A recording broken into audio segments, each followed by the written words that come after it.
حجامہ کے جسمانی بھی بہت سارے فوائد ہیں، اتنے سارے فوائد ہیں کہ جو ناقابل بیان ہیں، جس کا انسان تصور نہیں کر سکتا ہے۔ جو پابندی کے ساتھ اور اہتمام کے ساتھ اس علاج کو کراتے ہیں وہ گواہی دے سکتے ہیں کہ اس کے کتنے فوائد ہیں۔ جسم کے جو فضلات ہیں، باڈی میں جو ویسٹیج اور زوائد ہیں، وہ اس گندے خون کے راستے سے باڈی سے باہر ہو جاتے ہیں۔ مضر اثرات باڈی میں جو نقصان دہ کیٹانو ہیں، جو جراثیم ہیں، جرمز ہیں، وہ باہر ہو جاتے ہیں، گندے خون کے راستے سے وہ چلے جاتے ہیں۔ اس حجامہ کے ذریعے روح اور آتما کی صفائی بھی ہوتی ہے اور ہارٹ اور قلب کی صفائی بھی ہوتی ہے۔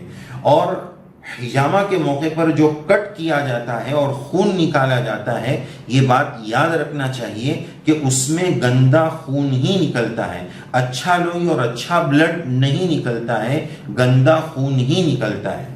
تو خون کے ذریعے جو باڈی میں گندگی ہوتی ہے، اس گندے خون کے اخراج کے ذریعے باڈی کی تمام گندگی باہر ہو جاتی ہے، جس سے انسان فریش بھی ہو جاتا ہے، تازہ دم بھی ہو جاتا ہے اور اس کا بلڈ سرکولیشن اور مضبوط بھی ہو جاتا ہے۔ اسی طرح اس کے اور بھی فوائد ہے کہ خون میں جو گرمی ہوتی ہے وہ گرمی میں بھی کمی آ جاتی ہے۔ اسی طرح بلڈ پریشر میں کمی آ جاتی ہے، کھانسی کی بیماری میں کمی آ جاتی ہے۔ یہ ایسا علاج ہے کہ کھانسی سے لے کر کینسر تک کے تمام امراض کا اور تمام بیماریوں کا اس میں علاج موجود ہے۔ حجامہ کا ایک فائدہ یہ بھی ہے کہ اس سے دماغی سکون بھی ملتا ہے۔ اتنی ساری بیماریاں ماہرین نے بتائی ہے اور ہر بیماری کے الگ الگ پوائنٹس ماہر ڈاکٹروں نے طے کیے ہیں۔ نبی کریم صلی اللہ علیہ وسلم سے باڈی کے مختلف مقامات پر حجامہ کروانا ثابت ہے۔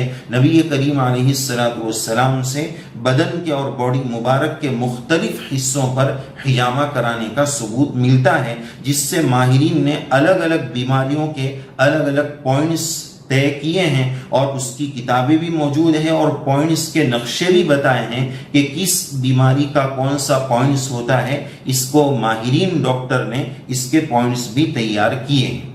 یہ علاج جس طرح مردوں کے لیے فائدہ مند ہے، عورتوں کے لیے بھی فائدہ مند ہے، عورتوں کے لیے بھی سنت ہے۔ اور جو زنانہ امراض، لیڈیز کے اسپیشلی بیماریاں ہوتی ہے، ان کے جو اسپیشلی مسائل ہوتے ہیں، خاص طور پر یہ حجامہ اس کے لیے بہت مفید ہے، بہت فائدہ مند ہے۔ یہ حجامہ کب کرایا جائے؟ چاند کی تاریخوں میں، اسلامی کیلنڈر کے مہینوں میں 17 تاریخ، 19 چاند کی تاریخ اور 21 تاریخ، چاند کی 17، 19 اور 21، ان تینوں میں سے کسی ایک چاند کی تاریخ میں حجامہ کرانا اسپیشلی سنت ہے، یعنی حجامہ ایک مستقل سنت ہے اور ان تاریخوں میں حجامہ کرنا یہ ایک مستقل سنت ہے، تو ظاہر ہے کہ اس کا الگ سے فائدہ ہوگا۔ اور ان تاریخوں میں کرنے کا ثبوت اور اس کا فائدہ، اس کا تذکرہ حدیث پاک سے ملتا ہے۔ حضرت انس رضی اللہ عنہ کی روایت ترمذی شریف میں موجود ہے، جس میں 17، 19 اور 21 کا تذکرہ ملتا ہے۔ اسی طرح دوسری احادیث کی کتاب میں ابن عباس رضی اللہ عنہما کی روایت انہی تاریخوں کے تذکرے کے ساتھ حاکم کی روایت میں ملتی ہے۔ اسی طرح حضرت ابو ہریرہ رضی اللہ عنہ سے بھی روایت موجود ہے، ابو داؤد شریف میں روایت موجود ہے کہ جس میں 17، 19 اور 21 چاند کی ان 3 تاریخوں کا تذکرہ ملتا ہے۔ اس کے ساتھ ساتھ یہ وضاحت بھی ضروری ہے کہ اس کا یہ مطلب نہیں ہے کہ چاند کی دوسری تاریخوں میں کرنا منع ہے۔ دوسری تاریخوں میں، دوسرے دنوں میں بھی حجامہ کیا جا سکتا ہے، لیکن ان 3 تاریخوں میں کرنا مستقل سنت ہے اور اس کے مستقل اپنے الگ سے فائدے ہیں۔ اور یہ حجامہ کس وقت کیا جائے؟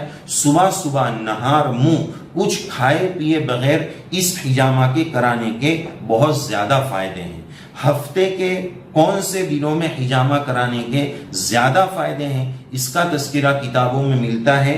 منگل کا دن، پیر کا دن اور جمعرات کا دن، ہفتے کے 7 دنوں میں سے یہ 3 دن، پیر، منگل اور جمعرات، ان 3 دنوں میں حجامہ کرانا زیادہ بہتر ہے۔ السلام علیکم ورحمۃ اللہ وبرکاتہ. ناظرین و سامعین، اس وقت ہم اردن جارڈن میں موجود ہیں، اور الحمدللہ جب بھی بلاد اسلامیہ میں جانا ہوتا ہے تو حجامہ کی سنت کی ادائیگی کے اہتمام کی عاجز کوشش کرتا ہے. تو الحمدللہ یہاں پر بھی آج ہم نے حجامہ کرایا ہے. ماشاءاللہ آپ دیکھ سکتے ہیں کتنی صاف صفائی کی ترتیب ہے. یہ پورے ٹیشو کے انبار ہے، اور یہاں مختلف قسم کے تیل وغیرہ بھی لگے ہوئے ہیں، رکھے ہوئے ہیں. اور حجامہ سے پہلے یہ لوگ باضابطہ تھوڑا سا اس طرح کی چیزوں کے ذریعے مساج بھی کرتے ہیں. انشاءاللہ ہم آپ کو باضابطہ بتائیں گے. ان چیزوں سے مساج بھی کیا جاتا ہے تاکہ خون کا نکلنا آسان ہو جائے. اور یہ آپ دیکھ سکتے ہیں الگ الگ انداز میں یہاں کپ رکھے ہوئے ہیں. یہ کپ ہے ماشاءاللہ، کتنے سلیقے سے، صفائی سے اور ترتیب سے سب چیز رکھی ہوئی آپ دیکھ سکتے ہیں. یہ کپ دیکھیے ماشاءاللہ، یہ پورے کپ ہے. یہ پنچ ہے، دیکھیے ہر چیز ترتیب کے ساتھ ہے. یہ بیڈ ہے، اس پر حجامہ ہوتا ہے. یہ دیکھیے یہ بیڈ ہے پورا، اس پر حجامہ ہوتا ہے.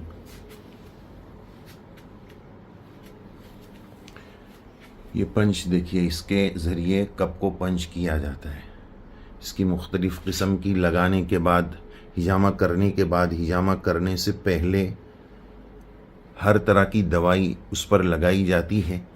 ہر طرح کی سیفٹی، صاف صفائی الحمدللہ سب کا انتظام کیا جاتا ہے. اور ماشاءاللہ عرب حضرات کا اکرام اور احترام اور خدمت کا جذبہ اور مہمان نوازی. ماشاءاللہ سب سے پہلے یہاں عربی قہوہ اور کھجور پیش کی جاتی ہے. ڈاکٹر صاحب کا نام ہے ابو خالد بن سلامہ، اور یہ ماشاءاللہ باضابطہ ڈاکٹر ہے. یہ ہاسپٹل تو نہیں ہے لیکن مرکز ہے، اور یہ ڈاکٹر صاحب کا گھر ہے. تو اس گھر میں بھی ماشاءاللہ یہ کلینک چلتا ہے. اور آپ صفائی کا اندازہ لگائیں، ترتیب کا اندازہ لگائیں. الحمدللہ اس بندے عاجز نے کئی مرتبہ حجامہ کرایا ہے، لیکن میں نے خود ڈاکٹر صاحب سے عرض کیا کہ زندگی میں پہلی مرتبہ اتنی صفائی، اتنی ترتیب اور اتنے اہتمام سے الحمدللہ. اور یہ سب کرم ہیں ہمارے شیخ احمد بھائی کا، ان کی کرم نوازی سے. یہ یہاں کے ٹیکسی ڈرائیور ہیں ماشاءاللہ. تو بندے نے پوچھا کہ آپ کی نظر میں کوئی ایسا حجامہ سینٹر ہو تو بتائیے. تو ماشاءاللہ ان کے کرم نوازی سے الحمدللہ یہ جگہ ملی. اور یہ ہمارے ڈاکٹر صاحب ہیں ماشاءاللہ تبارک اللہ، اکرمکم اللہ کما اکرمتمونا. شیخ یا شیخ مسمک الکریم ابو خالد بن سلامی. ابو خالد یہ ڈاکٹر صاحب ہیں، یہ ان کا نام لکھا ہوا ابو خالد بن سلامہ. یہ ان کی آفس اور یہ مطب ہے ماشاءاللہ. کوئی جد انا فرحت وسررت ماشاءاللہ بهذه العلاج. هذا سنت نبینا صلی اللہ علیہ وسلم. یا شیخ سوال لکم، یعنی ما فوائد هذه الحجامہ؟ أول شيء السلام عليكم ورحمة الله وبركاته، واللهم صل وسلم وبارك على سيدنا محمد النبي العربي الهاشمي الأمين، معلمنا وسيدنا وحبيبنا وقائدنا إلى الجنة إن شاء الله. أما عن فوائد الحجامة، أولا الرسول صلى الله عليه وسلم هو الطبيب الأول، كما هو السياسي الأول، كما هو العسكري الأول صلى الله عليه وسلم. والرسول هو الطبيب الأول، ولم يدلنا على شيء إلا وكان فيه الخير الكثير. وبعد ذلك اكتشف العلماء والأطباء والخبراء بأن الحجامة هي ذروة الطب، فكلها فوائد. أما عن تخصيص بعض الفوائد، فمن فوائد الحجامة أو تعريف الحجامة، الحجامة هي سحب الشوائب والأخلاط والترسبات وسحب كريات الدم الحمراء الهرمة والميتة ومكونات الدم الرديئة من الجسم. وللحجامة فوائد لا تعد حقيقة ولا تحصى، وهذا واقع وحقيقة وليس ضربا من الخيال. هذا تعريف الحجامة باختصار، ولها فوائد كثيرة من النواحي الطبية والبدنية والنفسية حتى، ولله الحمد والفضل. جزاكم أي سؤال الله. يا شيخ؟ حياكم. والشيخ سؤال آخر، الكوب واحد ما سعره؟ الحجام الشاملة هي من 8 إلى 10 أكواب، سعرها 10 دنانير، تشمل الحجام النارية. إذا بتسمح لي أقوم أشرح شوي شيخ. الحمد لله. يعني الحجام النارية بالنار كويس من خلال النار، زائد الحجامة بأكواب تستخدم لمرة واحدة 10 أكواب، ومساج علاجي، كل هذا فقط ب10 دنانير، وبعمل احترافي. طبعا أنا أخصائي ومدرب حجامة ومساج علاجي. شکراً جزاک اللہ. شکراً جزاک اللہ کرمکم اللہ کما کرمتمونا. ڈاکٹر صاحب یہ بتا رہے ہیں کہ ریٹ کے بارے میں کہ ایک کوب جو ہے، ایک یہاں کا جو یہ کپ ہے، یہ کپ 1 دینار کا ہوتا ہے. تقریباً 1 دینار انڈیا کے سمجھ لیجئے 150 روپے سے زائد، 150-200 کے بیچ میں کچھ ہوتا ہے. تو تقریباً 10 کپ یہ لگاتے ہیں اور 10 کپ کے 10 دینار اس طرح لگتے ہیں. تو ماشاء اللہ تبارک اللہ بہت ہی اچھے سے کیا. اللہ تعالیٰ ان کو بہتر جزا نصیب فرمائے. دل سے دعا ہے، بہت ہی بہترین علاج ہے. اور سنت تو ہے ہی، لیکن اس سنت کی ادائیگی کا طریقہ جب احسن ہوتا ہے تو اس کا طریقہ اور اس کا فائدہ اور زیادہ ہوتا ہے. طریقۃ السنہ ہی اجمل و اکمل و اسہل و احسن. ماشاء اللہ تبارک اللہ کرمکم اللہ. السلام علیکم ورحمۃ اللہ.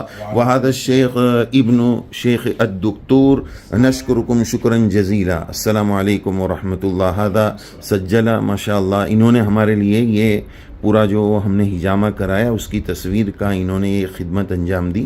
جزاکم اللہ. السلام علیکم ورحمۃ اللہ وبرکاتہ. فی امان اللہ.